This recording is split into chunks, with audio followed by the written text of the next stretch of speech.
우리가 처음에 기도 시작할 때에 쓰는 간용구와 같은 말들이 있지요. 보통 하나님께 이렇게 돌려드리는 경배와 같은 그런 내용인데, 옛날 사람들은 주로 썼던 말이 전지전능하신 하나님이었어요. 아마 그분들은요, 전지전능하신 하나님이 꼭 필요했던 것 같아요. 힘든 인생을 살면서 전지전능하신 하나님을 찾는 그분들의 마음을 다시 한번 좀 느껴보죠. 요즘 사람들은 보통 기도할 때에 사랑과 은혜가 충만하신 하나님, 이런 표현을 많이 씁니다. 그만큼 우리들은 하나님을 사랑할 수 있는 분으로, 그리고 또 우리에게 은혜를 베풀어 주시는 분으로 가까이 이해하고 있는 것 같습니다. 자, 그런데 여러분, 혹시 기도 누가 시작할 때에 거룩하신 하나님 이렇게 시작하시는 분 봤어요? 저는 잘 못 봤어요. 근데 왜 이 거룩하신 하나님도 하나님에 관한 굉장히 소중한 진리인데 우리의 기도의 시작에서 처음에 잘 쓰지를 않을까요? 뭔가 거리감이 느껴지잖아요. 그리고 심정적으로 보면은 뭔가 좀 내가 부끄럽고 두려운 어떤 그런 마음이 느껴지잖아요. 그래서 우리가 아마 이 표현을 쓰고 있지 않는 것 아닌가 하는 생각도 해봅니다. 네, 이 문제는 나중에 이야기를 하고 우선은 이 하나님의 거룩함에 초점을 맞춰서 우리가 보도록 하십시다. 지난주에 우리는 하나님께서는 영광스러운 분이다. 그리고 우리는 하나님께 영광을 돌려야 한다 하는 내용들을 생각해 봤죠. 근데 그 영광스러운 하나님께서는 그 있는 그대로 이 거룩한 빛 가운데에 거하시는 분입니다.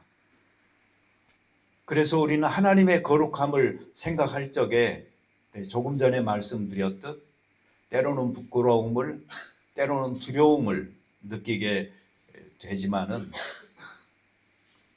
하나님께서는 거룩하시다라는 이 사실 그 자체에 대한 우리의 믿음과 또 강조는 늘 있어야 된다. 이것은 흔들림 없는 진리이다. 이렇게 확고하게 우리가 생각할 줄 알아야 되겠어요. 다시 말하면 내가 좀 부족해서 미치지 못하는 미 있고 또 내가 하나님의 거룩함을 생각할 적마다 마음도 찔리고 내 생활도 부끄럽고 한 거하고는 관계없이 하나님께서는 여전히 거룩하시다. 이것을 우리가 분명히 알아야 되겠다 하는 말입니다. 출애굽기 15장 11절에는 이런 말이 있어요.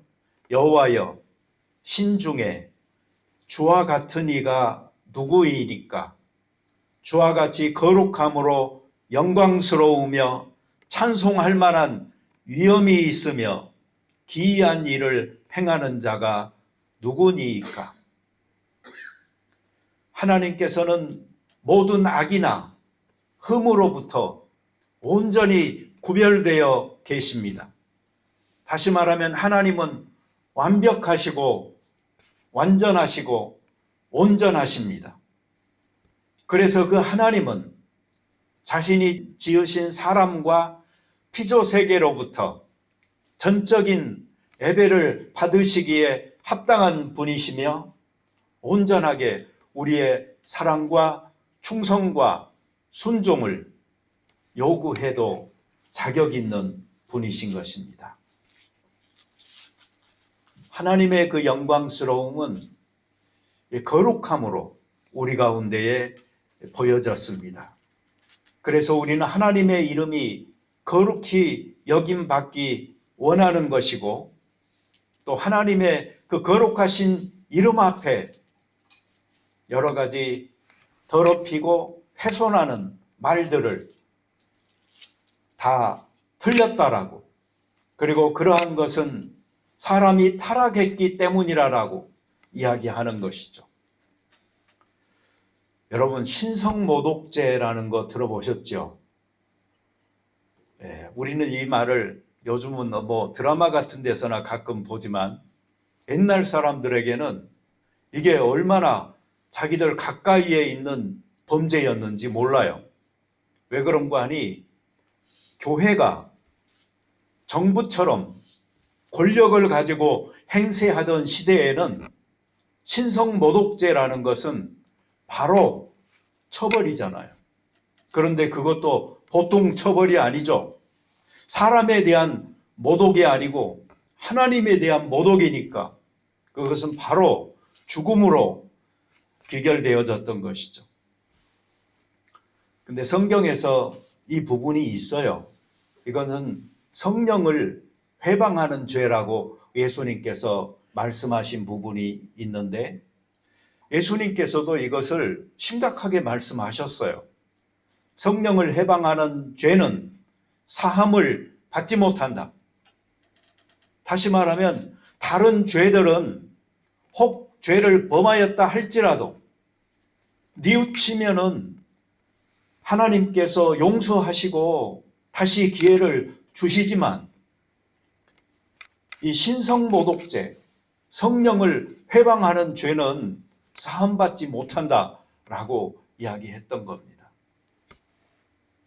왜 그런가 하니, 이 성령을 해방하는 죄라는 게 하나님께서 하신 일이 분명한 놀라운 일임에도 불구하고 그것이 하나님께서 하신 일이 아니라고 굳이 부인하고 하는 사람들은 그 일로 인하여서 하나님을 믿는 믿음으로 귀결되지 못하기 때문이죠. 그래서 결국은 하나님을 믿지 못하기 때문에 그 믿지 못하는 그 믿음으로 인하여 그 자신이 정죄를 받는 것이다, 예수님께서 말씀하셨던 것입니다.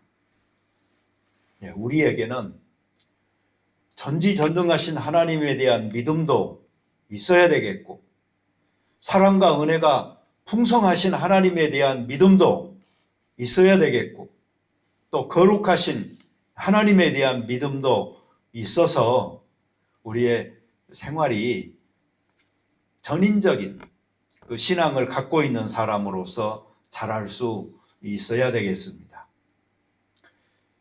하나님은 거룩하죠. 그런데 이게 우리에게 오면 어떻게 될까요?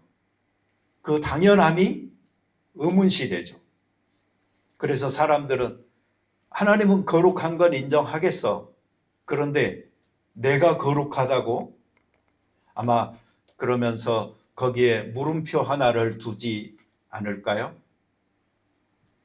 어쩌면은 내가 거룩하다라는 사실을 인정하고 쉽지 않은 그러한 부끄러움을 갖고 있기 때문에 생기는 문제라고 생각합니다. 하나님께는 거룩하다는 사실이 감탄문으로 나에게 다가온다 할지라도 내가 거룩하다라는 문제는 의문문으로 여전히 남아있는 우리들이 있다면은, 이 하나님의 거룩함과 이 사람의 거룩함의 그 차이를 좀 이해를 할 필요가 있을 것 같습니다. 하나님의 거룩 앞에 서는 사람들은요, 누구나 압도당할 수밖에 없죠. 그래서 성경에 보면 이사야도, 욥도, 에스겔도, 사도 요한도, 베드로도 감히 그 거룩하신 하나님 앞에 설 수 없는 자기 자신을 발견하여 두렵고 떨면서 나를 떠나달라고 그렇게 요청했던 것을 우리는 보게 됩니다. 여러분, 삼성송이라는 말 들어보셨어요? 이게 그 삼성을 말하는 게 아닙니다. 샘성을 말하는 게 아니고 석삼의 거룩할 성자예요. 그래서 성경에 보면은 거룩하다, 거룩하다, 거룩하다라고, 이 거룩하다라는 말이 3번이 반복되어지는 그 표현이 나오거든요. 근데 그것을 이렇게 찬양의 곡조로 만들어서 하는 것을 삼성송이라고 그렇게 이야기합니다.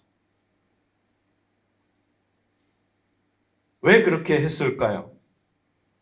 그 거룩하신 하나님이 너무나도 거룩하기 때문에 그것을 강조하여서 표현한 말이 바로 거룩하다, 거룩하다, 거룩하다 였던 것이죠. 이사야서에 나오고 또 요한계시록에 나옵니다. 이사야 선지자는 성전에서 그 스랍들이 서로 화답하며 창화하면서 부르는 성전에 가득 찬 그 날개짓과 함께 울려 퍼지는 소리를 듣게 되는데, 그 천사들이 부른 노래가 바로 거룩하다, 거룩하다, 거룩하다였던 것입니다. 그 소리를 듣고 이사야는 성전에서 하나님을 뵙는 경험을 하게 됩니다. 그래서 그는 그곳에서 자기 자신을 발견하는 것이죠. 그리고 요한계시록에 있는 말은 거룩하다, 거룩하다, 거룩하다, 주 하나님 곧 전능하신 이여. 정말 우리들 마음속에요, 특히 현대 사람들에게 꼭 필요한 것 같아요. 왜냐하면 하나님을 우리가 배고플 때 먹는 간식의 그 스낵처럼 취급하는 사람들이 사실은 너무 많거든요. 그런데 전지전능하신 하나님, 사랑과 은혜가 풍성하신 하나님, 이 거룩하신 하나님이 우리들 속에 정말 크신 분으로 자리 잡도록 하기 위해서는 이 거룩하다, 거룩하다, 거룩하다라는 그 찬미의 대상이 되시는 하나님을 우리가 꼭 잘 모실 수 있어야 되겠어요.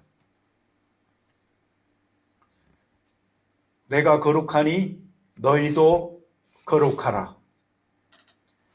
이 말씀은 우리들에게 거룩할 것을 너도 선택하라 라고 요구하는 말씀이 아니죠. 그냥 일방적인 명령인 것입니다.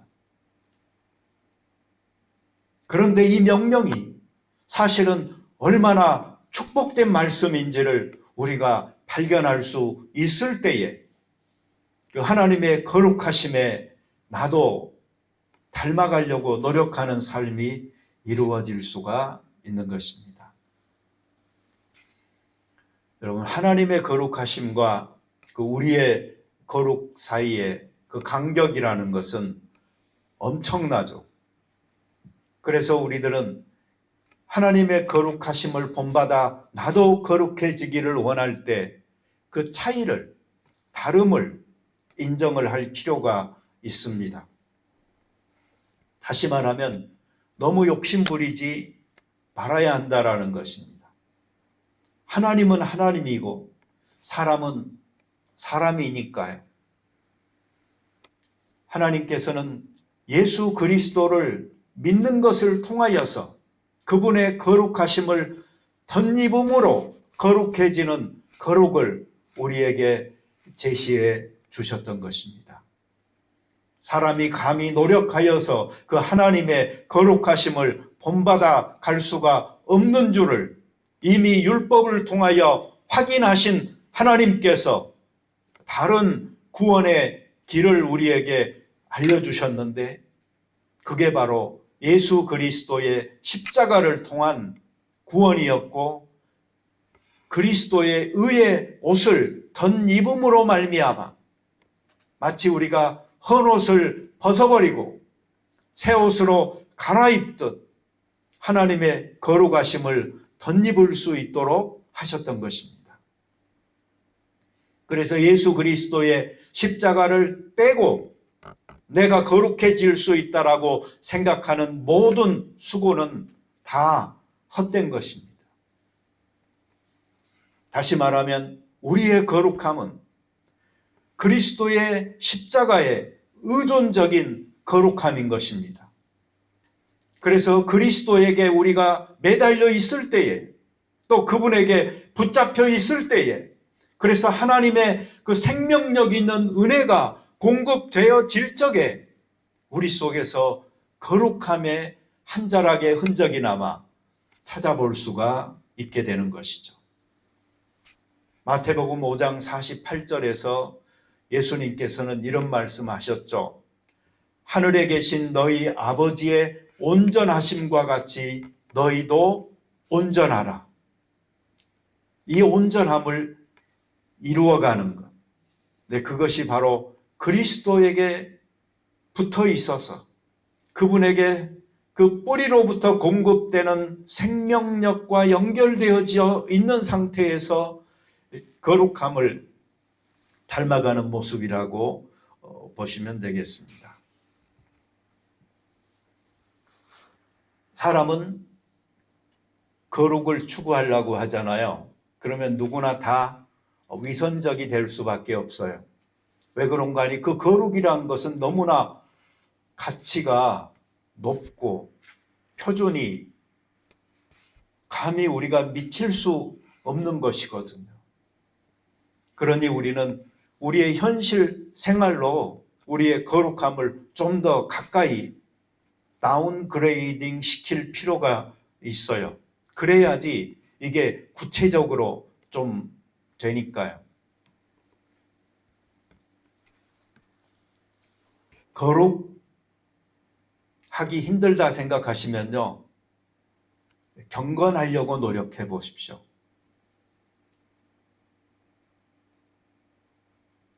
경건하기 힘들다라고 생각하시면은요, 조금 절제해 보십시오. 절제하는 삶을 살기가 힘들다 생각하시면요, 성실해 보세요.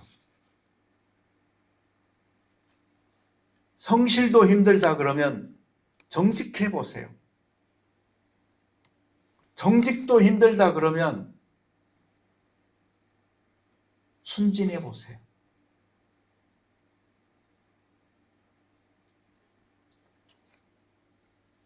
그러면 우리는 하나님의 그 거룩하심에 가깝게 우리의 삶 속에서 이루어갈 구체적 목표들을 갖게 되는 것입니다.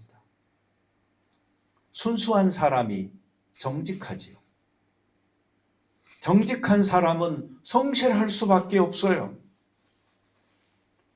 성실한 사람은 자기 삶의 규모를 갖추기 위하여 절제할 수밖에 없고요. 절제하는 사람은 경건하게 그 폼이 형성될 수밖에 없는 것이고요. 그리고 그러한 경건함 속에서 우리는 하나님의 거룩하심을 닮아가게 되는 것입니다.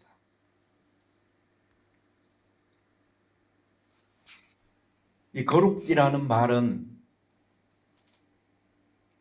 언어적으로 보면은 깨끗하다라는 뜻을 갖고 있어요. 그런데 성경 속에서 사용되어진 그 의미를 보잖아요. 그러면 구별된다, 성별한다, 택한다 라는 뜻으로 더 많이 사용되어집니다. 뭔가가 분리되는 것을 의미하는 것입니다. 그리고 성경에는 이 원리에 기초한 그런 가르침들이 되게 많아요. 특히 구약에 보면은 뭐 이런 표현들이 있잖아요. 밭에다가 이 종자를 뿌릴 때에 다른 종류의 것들을 섞어서 뿌리지 말아라. 이런 말도 있고요. 또 너희가 옷을 만들 때에 그 한 가지 종류로 그 직물을 사용해서 만들지 상이한 그 옷감을 사용하여서 만들지 말아라 라는 말도 있고요. 또 동물을 이렇게 교배할 때도 상이한 종끼리 교배시키지 말아라 하는 말도 있어요. 이러한 그 원리들의 가장 기본적인 것은 뭐냐면은 섞지 말아란 말입니다. 분리시켜라. 구별해라. 그래서 하나님께서는 이스라엘 백성들도 구별해서 자기 백성으로 선택했던 겁니다. 하나님을 더 가까이 그리고 더 닮아갈 수 있도록 하기 위해서, 제사장 백성으로 세우기 위해서. 근데 이 거룩하다는 것을 우리가 추구해 나갈 때 문제가 하나 있어요. 어떤 문제가 있냐면은 하나님은 거룩한 건 괜찮은데 뭐 사람이 거룩하다 또는 쉽게 말해서 사람이 좀 완벽하다라고 생각을 해보세요. 그럼 그 사람 옆에 여러분 있고 싶으세요? 네, 여러분이 특이하다면 그럴 수도 있겠죠. 이 사람은 너무 완벽해, 완전해. 나도 본받고 싶어. 그리고 그 옆에 있을지 모르겠지만 보통 사람들은 싫어할 것 같아요. 왜냐하면 괜히 옆에 있으면서 의문의 일패를 당할 필요는 없거든요. 우리는 그냥 비슷한 사람들끼리 어울리면서 살아가는 걸 좋아하니까요. 자, 근데 여기 성경에 우리가 읽은 베드로전서 있는 말씀을 보면은요, 레위기의 그 말씀을 베드로가 그대로 인용합니다. 그런데 거기에다가 베드로가 한 가지 더 추가한 게 있어요. 모든 행실, 모든 행실에서 거룩하라. 전부에서 이렇게까지 베드로가 이야기하고 있고요. 또 베드로는 뭐라고 하냐면 외모를 보시지 않는 하나님께서 각 사람의 행위대로 심판하신다 라고 이야기해요. 지금 제가 말한 이 부분은 상당히 오류가 있어 보이지 않습니까? 우리 그리스도인들의 입장에서. 왜 그런 거 아니? 하나님께서는 외모를 보지 않는다. 이거 맞는 말이잖아, 이 자체로. 그죠? 그러면서 우리는 뭘 생각해요? 하나님께서는 중심을 보신다. 이걸 생각을 하죠. 근데 바로 그 뒤에 나오는 말이 각 사람의 행위대로 심판하신다. 조금 전에 외모를 보지 않는다고 그랬는데 그러면서 우리는 이 부분을 부정하려고 들지 모르겠어요. 여러분, 외모를 보지 않는다는 것은 중심을 보신다는 말씀과 비교되어져서 사용되었던 말이지, 지금 베드로가 이야기하는 것처럼 우리의 행위도 다 무시하고 보지 않는다라는 말은 아닌 거죠. 그래서 베드로는 우리의 행위대로 심판하시는 하나님에 대해서 언급을 하면서 모든 행실에서 너희가 거룩하라라고 이야기하고 있는 것입니다. 자, 그 다음에 또 한 가지 우리의 생각을 뒤바꿔 줄 수 있는 말이 여기에 있습니다. 나그네로 사는 동안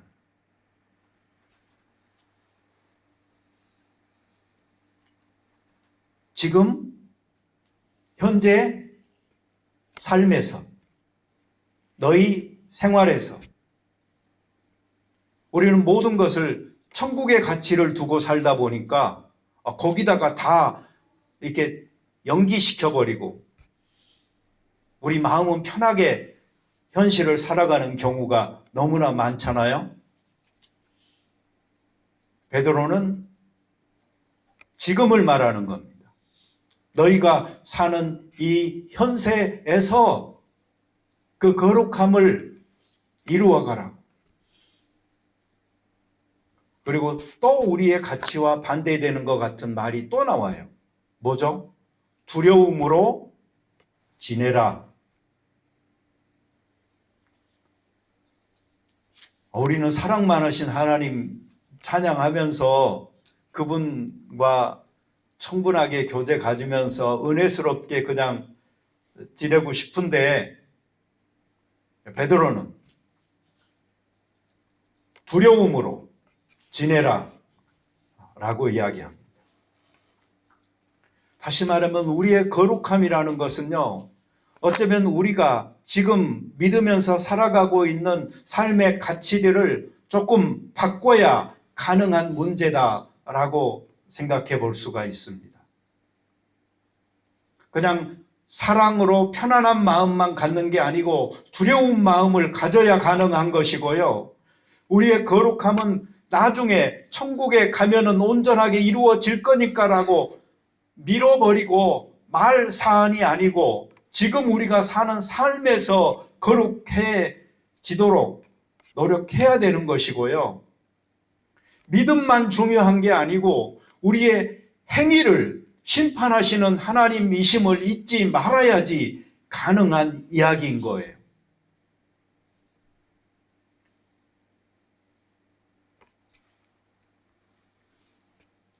그리고 베드로는 이런 말을 하죠.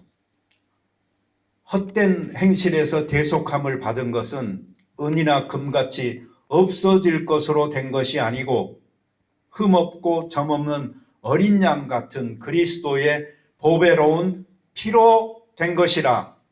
아멘. 율법을 통해서 인간의 어떤 공로나 노력이나 의로 조금씩 개선해 보면서 더 나은 사람이 되려고 하는 그러한 노력들이 우리를 거룩하게 만드는 것이 아니고 바로 예수 그리스도의 흠없고 점없는 그 어린 양 같은 보배로운 피가 우리를 거룩하게 만든다는 거예요. 다시 말하면 그리스도의 십자가의 그 죽으심의 공로로 내가 구원받았습니다라는 감격스러움을 가지고 있는 사람들이 그 예수 그리스도의 은혜에 감사하는 삶의 결과로 드러나게 되는 것이 바로 거룩함이라는 것입니다. 십자가는 원래 저주의 상징입니다. 그것은 더럽고 추악한 형틀이었습니다.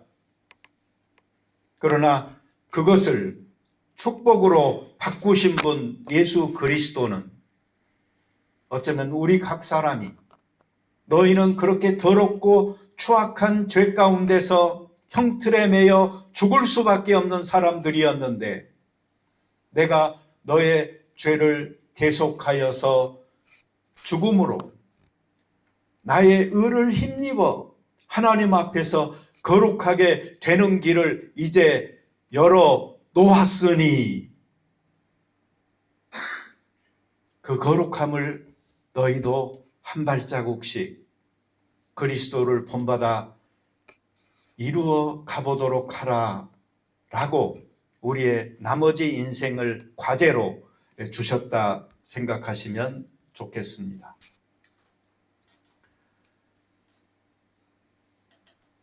성경에 보면은 여러분 이 거룩이라는 단어를요 제가 서치를 해봤더니 460개 성경 구절이 나오는 거예요. 그러다 보니까 거룩한 게 너무나 많더라고. 처음으로 하나님께서 거룩하신 게 안식일을 거룩하게 하셨어요. 특별한 날. 그리고 또 하나님께서는 보니까 제사장이 입는 옷, 그것을 거룩한 옷이라고 이야기했고요.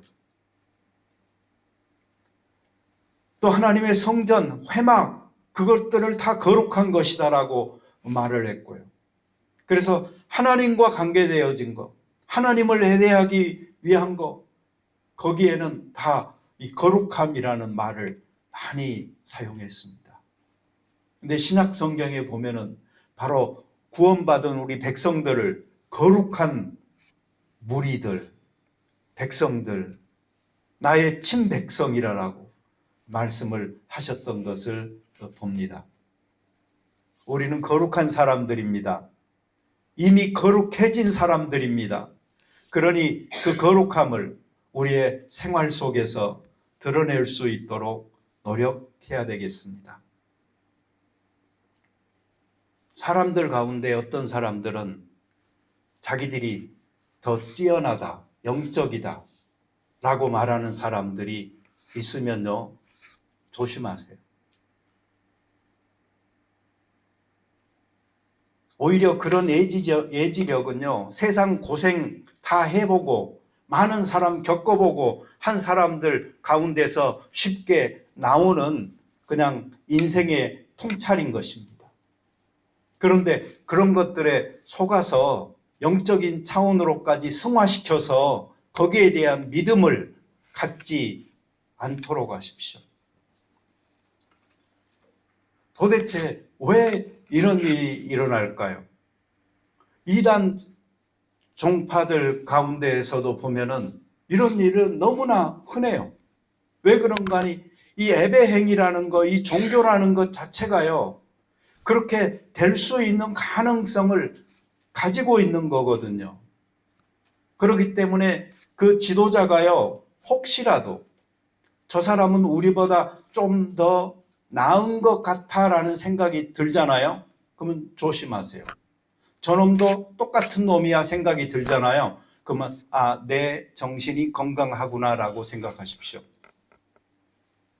누가 조금 더 영적이거나 영력을 가지고 있거나 영험하다고 생각되잖아요. 그러면 내가 많이 그루밍 당했구나. 내가 피해자가 지금 되어져 있구나 라고 생각하면서 거기에서 벗어나도록 하세요.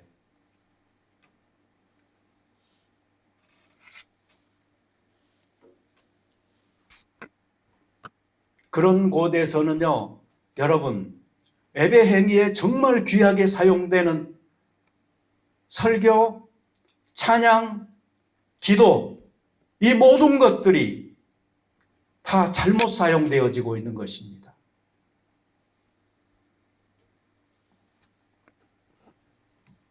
그래서 아름답고 감미롭고 힘있는 찬양이 울려 퍼지는 곳에서 뜨겁게 열정적으로 기도하고 있는 상태에서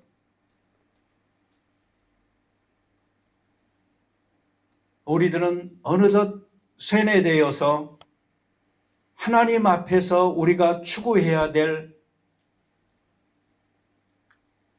그리스도와 연합하여서 살아가는 거룩한 삶의 방향을 놓쳐버린 채로 그냥 종교적인 사자들에 의해서 희생양으로 전락해버리는, 그래서 우리의 인생을 망치는 경우들이 너무나도 많이 있는 것입니다. 하나님의 거룩을 추구하지 마세요. 그리고 어떤 사람에게서 이 하나님의 거룩을 기대하지 마세요. 그것은 다른 것입니다.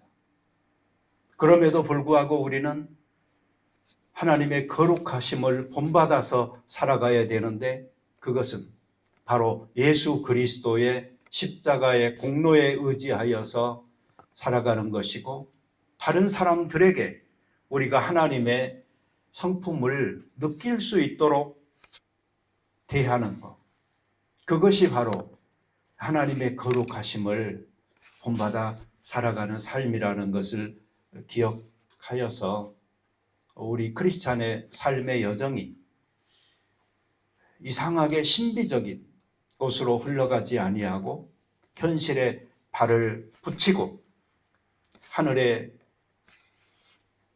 높은 이상을 향하여서 지평선 멀리 보면은 거기에서 땅과 하늘이 만나듯이 우리가 인생을 멀리 그렇게 바라보면서 성실하게 한 걸음씩 걸어갈 수 있는 우리들이 되어졌으면 좋겠습니다. 같이 기도 드리겠습니다. 자비로운 주님, 감사합니다. 우리들 모두가 거룩한 하나님으로부터 거룩한 예수 그리스도의 희생을 통하여 구원받은 백성이 되어진 이 놀라운 확신 가운데 거할 수 있는 믿음의 선물을 받은 것을 감사합니다.